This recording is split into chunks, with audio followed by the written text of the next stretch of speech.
नमस्कारम और बहुत दिन के बाद फिर एक बार आपसे मुलाकात करने के लिए आया हूँ मेरा नाम है अक्षय कुलकर्णी और मेरे चैनल को ट्यून करने के लिए बहुत दिल से धन्यवाद। अभी तक अगर आपने मेरे चैनल को सब्सक्राइब नहीं किया है तो तुरंत सब्सक्राइब कर दीजिए और अगर कर दिया है तो और लोगों को बताइए। I need your support.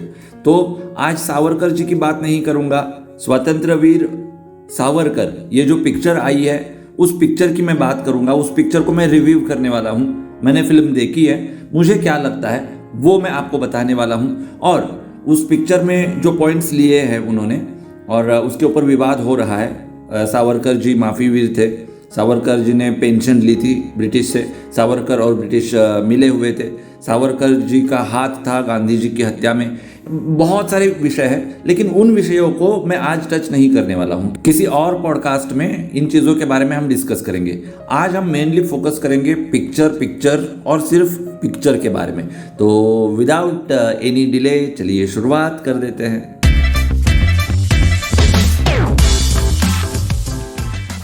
जब भी मैं पॉडकास्ट रिकॉर्ड करने लगता हूँ ना तो एक अलग ही नर्वसनेस होती है मेरे अंदर। और जैसे मैं बार बार आपको बता चुका हूँ, मैं कोई स्क्रिप्ट लेके नहीं बैठता। कभी कभी कुछ पॉडकास्ट की ये रिक्वायरमेंट होती है कि मैं पॉइंट्स को नोट डाउन कर लूँ, अदरवाइज मैं भूल जाऊँगा। मैं बहुत ही शॉर्ट मेमोरी हूँ, तो इसलिए पॉइंट्स लेकर बैठता हूँ। लेकिन स्क्रिप्ट जिंदगी में आज तक मैंने कभी नहीं फॉलो की। तो एक नर्वसनेस होती है, एक हड़बड़ाहट होती है। लेकिन आज सुकून है। आज वो नर्वसनेस नहीं है, आज वो हड़बड़ाहट नहीं है। देखिए, जो विषय मैं आपके सामने रखने जा रहा हूँ, इस विषय को मैंने जिंदगी में ना रटा है, लिटरली रटा है। जैसे हम इंजीनियरिंग के लिए या फिर मेडिकल के लिए एग्जाम से पहले रटते हैं ना सिलेबस को, वैसे रटा है। अनफॉर्चुनेटली मुझे बचपन में बहुत ज़्यादा सावरकर पढ़ने को नहीं मिले, लेकिन सुनने को मिले। शंकरराव अभ्यंकर विद्यावाचस्पति पदवी है उनके ना बहुत अच्छे अच्छे स्वीट प्रवचन है। अनफॉर्चुनेटली वो मराठी में है, तो जो लोग मराठी नहीं जानते उनको समझ में नहीं आएगा। लेकिन इतना ब्यूटीफुल उन्होंने एक्सप्लेन किया है। बचपन में छोटा सा फोन था और उस फोन में मैं दिन रात वो प्रवचन सुनते रहता था। काम करते हुए वही प्रवचन सुनते रहता था। And that was the primary source of my material, of my knowledge about Savarkar ji. तो सावरकर मेरे खून में ही बसे है, लेकिन मेरा अंडरस्टैंडिंग ऑफ सावरकर बिल्कुल अलग है। तो कहने का मुद्दा, तात्पर्य यह है कि आज कोई हड़बड़ाहट नहीं है, कोई नर्वसनेस नहीं है।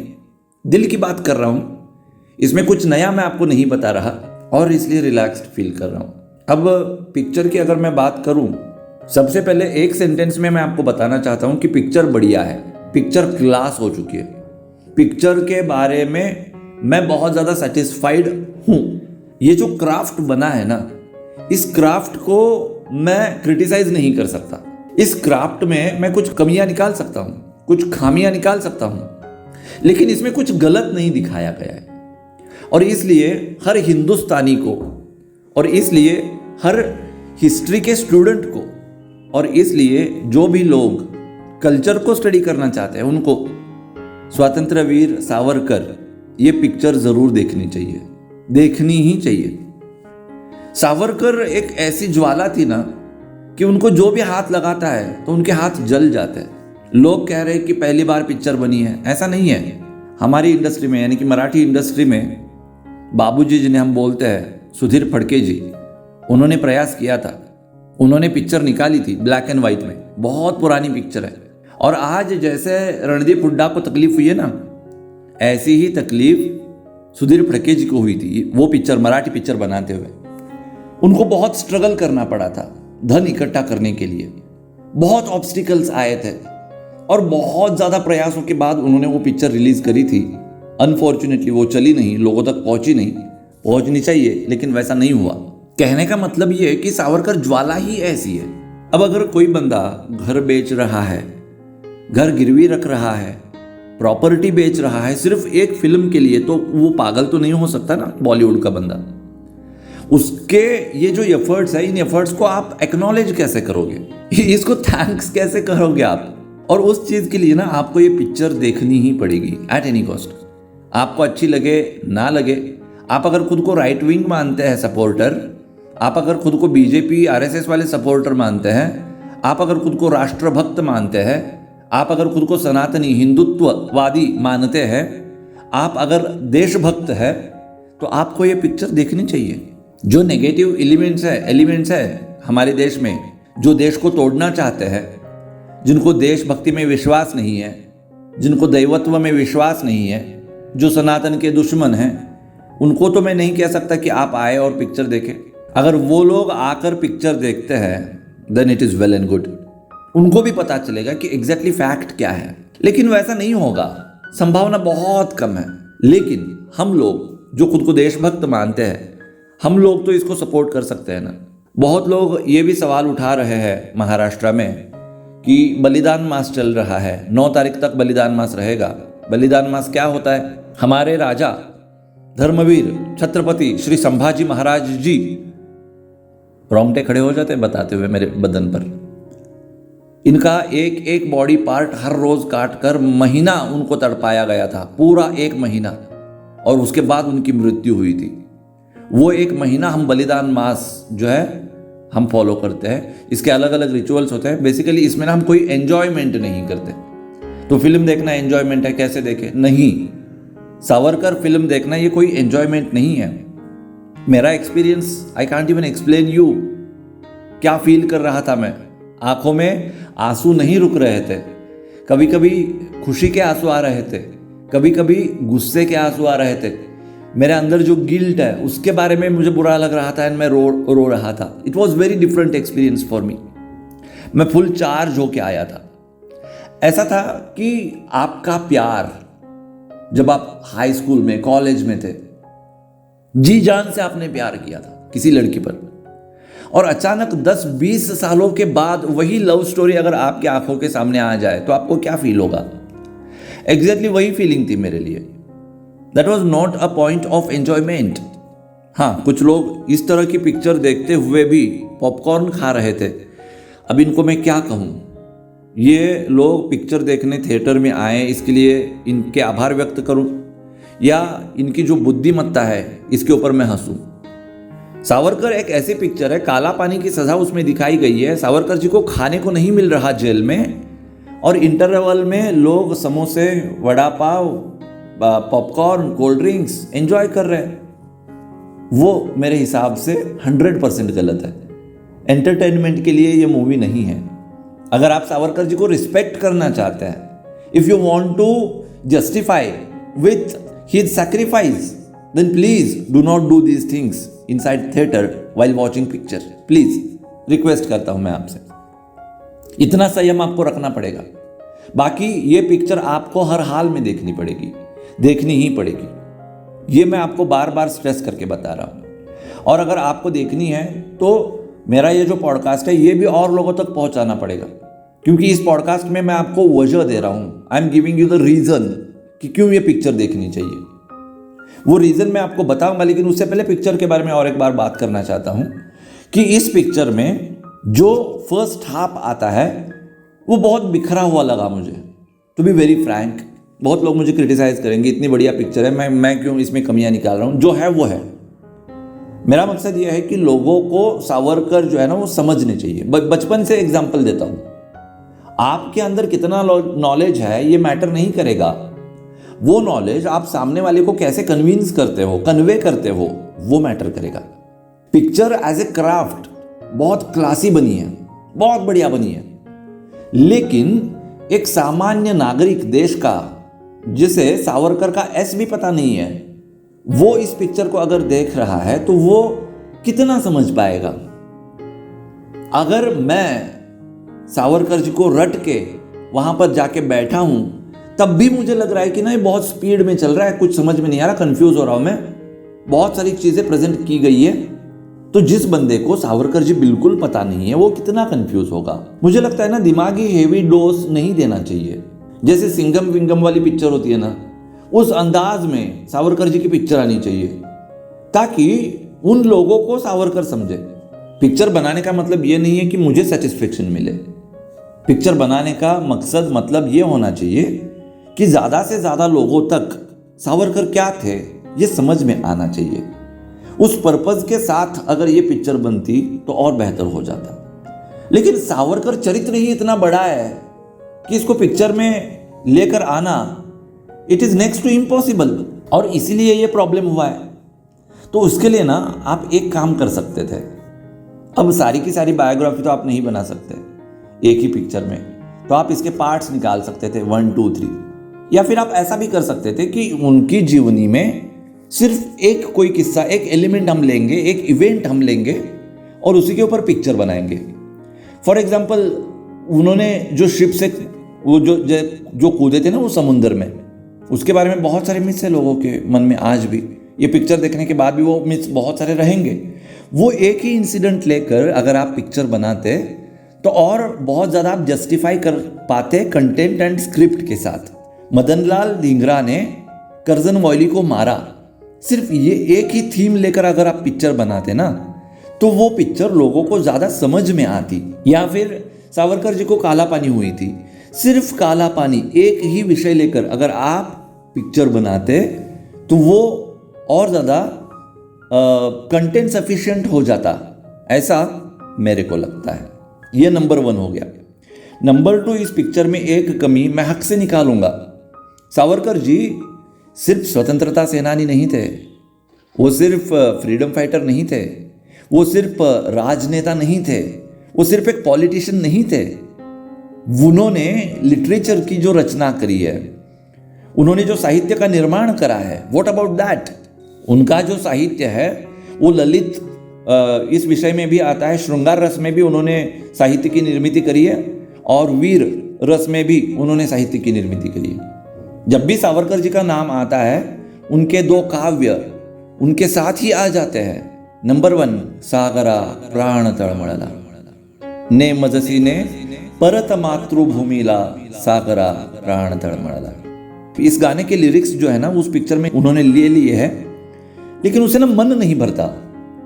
मैं कुछ अलग एक्सपेक्ट कर रहा था कि जब प्रभाकर की मृत्यु होती है, सावरकर सागर पे जाते हैं और फूट फूट के रोते हैं कि तूने मुझे वचन दिया था कि मुझे तू वापस लेके जाएगा, लेकिन अभी तू वचन भ्रष्ट हो चुका है, तू इन अंग्रेजों की सेवा कर रहा है, तूने ऐसा क्यों किया। ये जो गुस्सा था, जैसे द कश्मीर फाइल्स देखते हुए वो ट्रिगर हुआ था गाना हम देखेंगे, वो नहीं ऐसे बिल्कुल ट्रिगर हो चुका था। उसमें जो गिटार बजी थी और जो बाकी के इंस्ट्रूमेंट्स ताल के जो बजे थे, इट वॉज ऑसम। आप रोने वाले हैं और वो आपको इस तरह से रुलाता है कि I can't even explain you, उस टाइप की वो फीलिंग थी। और वो पॉइंट इस मूवी में भी था, लेकिन वो मिस हो चुका है।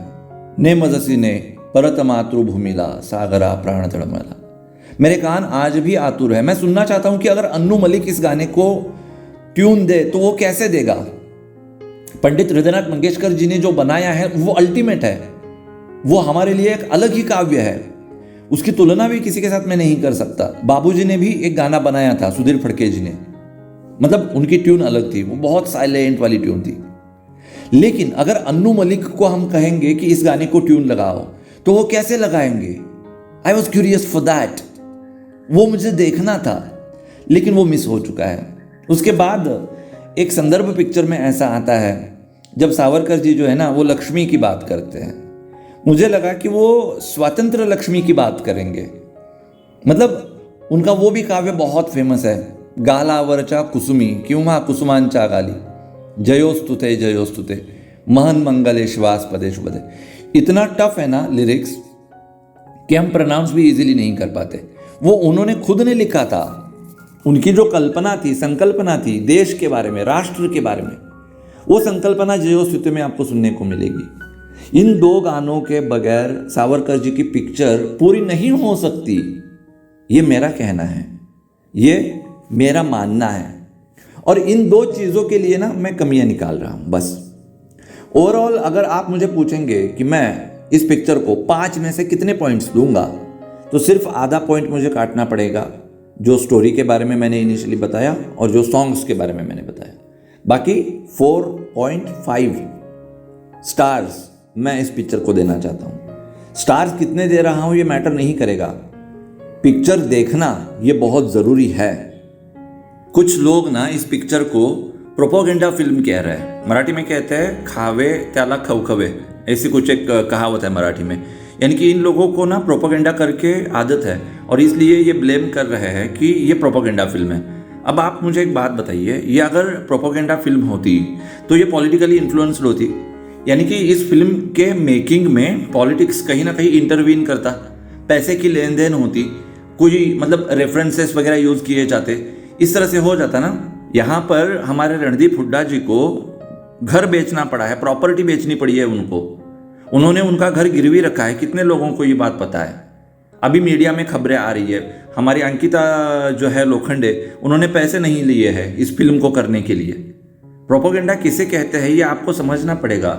एक एक टीवी चैनल को सैकड़ों करोड़ों रुपए दिए जाते हैं मैनेज होने के लिए, प्रोपोगेंडा फैलाने के लिए। जहां पर प्रोपोगेंडा होता है वहां पर पॉलिटिशियंस, पॉलिटिक्स एंड पैसा, ये होता ही है। आप मुझे बताइए इस फिल्म में आपको कहां पर पॉलिटिक्स नजर आ रही है? इनफैक्ट ये मेरे को बहुत गंदा लगा है।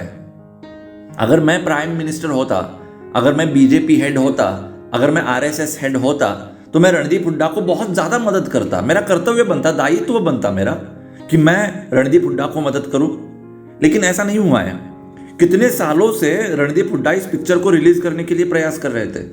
पहले तो वो सिर्फ एक्टर थे इस फिल्म के लिए, बाद में उनको डायरेक्ट करना पड़ा, बाद में उनको प्रोड्यूस भी करना पड़ा।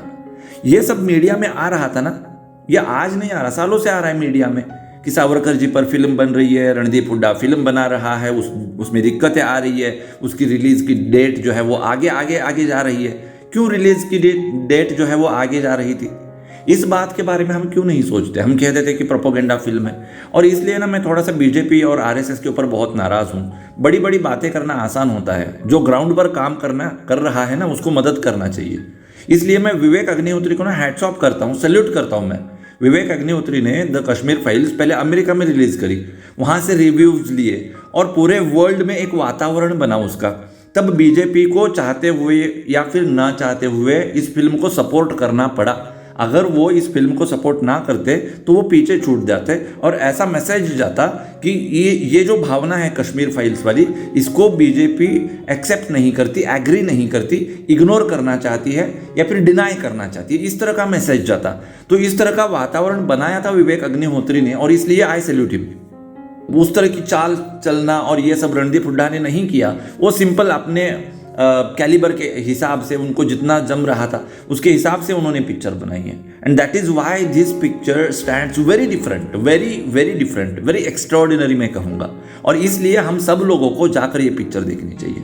आई होप कि अभी जो मैंने एक्सप्लेन किया इसमें बीजेपी वालों को भी एक मैसेज मिला होगा, आरएसएस वालों को भी एक मैसेज मिला होगा। यही तो मेरी तकलीफ है ना, इसी चीज़ के लिए मैं बीजेपी को क्रिटिसाइज करता हूँ इतने दिनों से कि आप इकोसिस्टम क्यों नहीं बना रहे हो। सिर्फ इस्लाम नहीं है, सिर्फ ईसाइयत नहीं है, लेफ्ट वाले लोग भी है, लेफ्ट लिबरल लोग जो है वो तथाकथित वामपंथी लोग जिसे हम कहते हैं, बहुत सारे लोग हैं, नक्सल्स है। इन सबको अगर हमको टैकल करना है तो हम लोगों को भी एक फौज क्रिएट करनी पड़ेगी। और अगर आप नहीं कर पा रहे हो तो जो कर रहा है उसे आप हेल्प करो, ये आपका दायित्व है। अंडरलाइन करके मैं बता रहा हूँ। तो वो एक चीज़ मेरे को बहुत खटकी है बीजेपी एंड आरएसएस से, और वो एक तरह से एक्सपोज भी हो चुके हैं। वो अगर हिंदुत्व के साथ होते, उनको अगर जेन्युइनली सावरकर जी के बारे में प्रेम, दया, या फिर सावरकर जी के बारे में लिटरेसी समाज में आए, इस तरह की अगर उनकी भावना होती तो वो डेफिनेटली प्रयास करते। क्योंकि खबरें तो वैसे भी आ रही थी ना मीडिया में कि ये पिक्चर नहीं बन पा रही है, इस पिक्चर में बहुत सारे हर्डल्स आ रहे हैं। कॉल करके पूछ लेते भाई रणदीप हुड्डा को क्या हर्डल्स आ रहे हैं। हाँ, तो इस तरह से ये मैं सोच रहा हूँ इस फिल्म के बारे में। मैंने कहा था कि मैं आपको वजह दूंगा, I will provide you the reason to watch this movie. आज का जो युग है वो युग कैसा युग है? वो प्रोपोगेंडा का युग है, वो नैरेटिव का युग है। आप समाज में जब उच्च नीचता देखते हैं, अन्याय देखते हैं, या फिर बुरे लोग, ग्रे कैरेक्टर के लोग, केजरीवाल जैसे लोग हावी होते हुए देखते हैं, तो आप कहते हैं ना कि इसके ऊपर ऐसा होना चाहिए, उसके ऊपर वैसा होना चाहिए, उनको ऐसा करना चाहिए, इनको वैसा करना चाहिए। लेकिन आपकी भी ना एक जिम्मेदारी होती है, बीइंग नागरिक, बीइंग सिटीजन। वो जिम्मेदारी यही होती है कि रणदीप हुड्डा को आप सपोर्ट करें। And that is the reason why you should visit the theatre. मैं नेटफ्लिक्स पे देखूंगा, घर पे बैठ के देखूंगा ना, आपको थिएटर में जाकर ये पिक्चर देखनी। आप खुद को कंट्रीब्यूट करना चाहते हैं ना। मुझे बहुत बुरा लगता है कि कश्मीर फाइल्स में जो दिखाया गया कि मैं कुछ भी नहीं कर पाया, देश में हो रहा था, 1990 में हुआ है, बट आई वॉज हेल्पलेस। मैं कुछ भी नहीं कर सका उसमें। अगर वैसे ही मैं ये कालखंड देखता हूँ, स्वतंत्र पूर्व कालखंड, तो मुझे गिल्ट आ जाती है अंदर से। मुझे बहुत बुरा लगता है कि मैं कुछ नहीं कर पाया, मैं नहीं था उस समय में। और वैसे ही गिल्ट आपको कल आ सकती है अगर आप आज ये पिक्चर नहीं देखेंगे तो। जो आपका रोल है वो आप करिए। हर समय हाथ में तलवार बंदूक लेकर बॉर्डर पे जाकर लड़ाई करना ये देशभक्ति नहीं होती। जो लोग देशभक्त हैं, जो लोग देश के लिए काम कर रहे हैं, उनको सपोर्ट करना ये भी हमारी जिम्मेदारी होती है। और ये जिम्मेदारी ही वजह है, रीज़न है कि आपको क्यों ये पिक्चर थिएटर में जाकर देखनी चाहिए। जैसे मैंने पॉडकास्ट के शुरुआत में कहा था, सावरकर जी मेरे रग रग में बसे हैं। सावरकर जी के बारे में, उनके बारे में जो पॉइंट्स इस पिक्चर में दिखाए गए हैं उसके बारे में, और ओवरऑल उस समय की जो पॉलिटिक्स थी उसके बारे में मैं क्या सोचता हूँ, ये मैं किसी और पॉडकास्ट में आप लोगों को ज़रूर बताऊँगा। आज मुझे यहाँ पर रुकना पड़ेगा, तो यहाँ पर मैं रुकना चाहूँगा, लेकिन जाने से पहले फिर एक बार आपको हाथ जोड़कर मैं रिक्वेस्ट कर रहा हूँ कि जाकर थिएटर में सावरकर पिक्चर देखिए, और उसके बारे में आपको क्या लगता है मुझे कमेंट बॉक्स में बताइए। आज जो बातें, जो चीज़ें मैंने आपके सामने इस पॉडकास्ट के माध्यम से रखी है, उसके बारे में आपकी राय क्या है। देखिए, जैसे मैंने आपको जिम्मेदारी वाला बताया था ना रीज़न कि आपको पिक्चर देखनी चाहिए, वैसे ही मेरे साथ भी है। जेन्युइनली काम कर रहा हूँ मैं सनातन के लिए, भारत के लिए, खुद के लिए, खुद को बचाने के लिए, हमारे अस्तित्व के लिए। और अगर आप लोग मेरे को सपोर्ट नहीं करेंगे तो कैसे बनेगा। हो सकता है कि मेरी बात आपको अच्छी ना लगे, फिर भी आपको मुझे सपोर्ट करना ही पड़ेगा। कर तो देश के लिए कर रहा हूँ ना मैं, आखिर केजरीवाल तो नहीं हूँ मैं, बच्चों की कसम खाकर कांग्रेस का साथ दिया था, उस टाइप का तो काम नहीं कर रहा मैं। अगर आप मुझे एम्पावर नहीं करोगे तो मैं आगे कैसे बढ़ूंगा। इसलिए कम से कम 100 लोगों को मेरे साथ जोड़िए। आजकल यूट्यूब में कुछ प्रॉब्लम हो चुका है, व्यूज़ बहुत कम आ रहे हैं। बहुत बड़े बड़े क्रिएटर्स को भी ये प्रॉब्लम हो रही है, मेरे को भी ये प्रॉब्लम हो रही है। जब मैं देखता हूँ कि एक बहुत ही बढ़िया विषय है और उसको 70 या 100 लोग देखते हैं तो दिल टूट जाता है। मैं आपको एक्सप्लेन भी नहीं कर सकता, एग्जाम्पल भी नहीं दे सकता कि कितना बुरा लगता है अंदर से। और इसलिए ये आपकी जिम्मेदारी है कि मुझे ज़्यादा व्यूज़ आए, मेरा जो चैनल है वो ट्रेंड करे, मेरा चैनल जो है वो ग्रो करे। पैसे थोड़ी ना मांग रहा हूँ मैं आपसे, चंदा थोड़ी ना मांग रहा हूँ मैं आपसे, क्या मांग रहा हूँ, सपोर्ट मांग रहा हूँ। तो इसलिए फिर एक बार रिक्वेस्ट कर रहा हूँ कि प्लीज़ सपोर्ट मी। अभी तक अगर आपने सब्सक्राइब नहीं किया है तो तुरंत सब्सक्राइब कर दीजिए, और अगर किया है तो और लोगों को बताइए, ठीक है। अगले पॉडकास्ट में फिर आऊँगा मैं आपसे मुलाकात करने के लिए। तब तक सब लोग ख्याल रखिए खुद का, उनका भी ख्याल रखिए जिनसे आप मोहब्बत करते हैं। Love you all, Vande Mataram, जय हिंद एंड नमस्कार।